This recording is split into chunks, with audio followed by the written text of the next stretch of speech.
Salutations to all. Dear children, in this video, I will start with History, Chapter 4, The Making of a Global World. Before understanding this chapter, we must be clear with the meaning of the term globalization. Globalization is an economic system associated with the free movement of goods, technology, ideas, and people across the globe.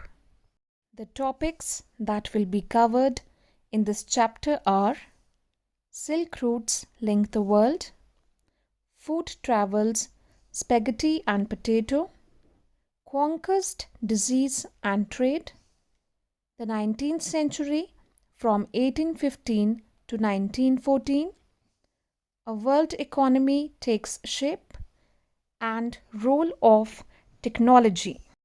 Many silk routes are identified by historians over land and by sea, knitting together vast regions of Asia and linking Asia with Europe and Northern Africa.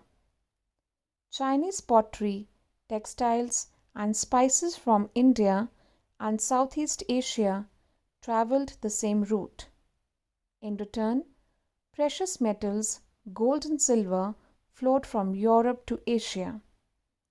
Christian missionaries and Muslim preachers traveled this route to Asia. Buddhism emerged from eastern India and spread in several directions through intersecting points on the Silk routes. Food offers many examples of long distance cultural exchange. New crops were introduced by traders and travelers. Ready foodstuff such as noodles traveled west from China to become spaghetti. Our ancestors were not familiar with common foods such as potatoes, soya, groundnuts, maize, tomatoes, chilies, sweet potatoes, and so on about 5 centuries ago. Many of our common foods came from America's original inhabitants, the American Indians. A conquest between the Portuguese and Spanish and the colonization of America was underway. The most deadly weapon Spanish conquerors used was smallpox germs. American inhabitants had zero immunity against such diseases. America's discovery, the vast fertile lands, minerals, and crops paved the way for a global change.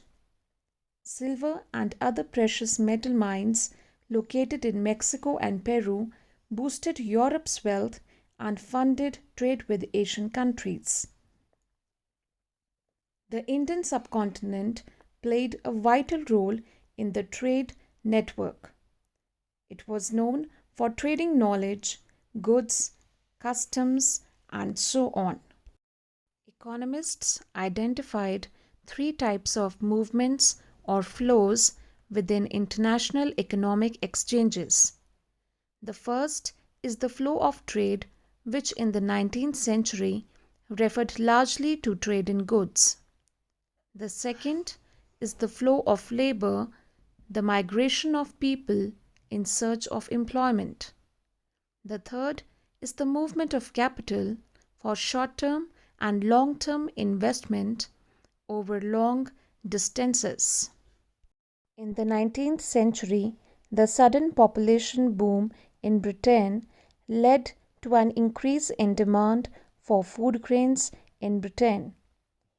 Food imported in Britain was cheaper than indigenous produce. The Corn Laws led to the imposition of restriction in the import of corn.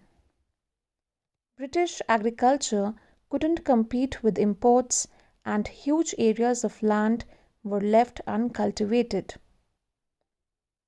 Rapid industrial growth in Britain, shortage of food led to the additional food imports. Food was transported via ships and railways. Other items such as rubber, cotton, and coal were part of the import trade too. Significant technological inventions of the 19th century were telegraph, railways, and steamships. After the invention of the refrigerated ships, animals were butchered and then shipped to Europe in the form of frozen meat. This reduced shipping costs and lowered meat prices in Europe. The poor in Europe could now consume a more varied diet. Better living conditions promoted social peace within the country and support for imperialism abroad.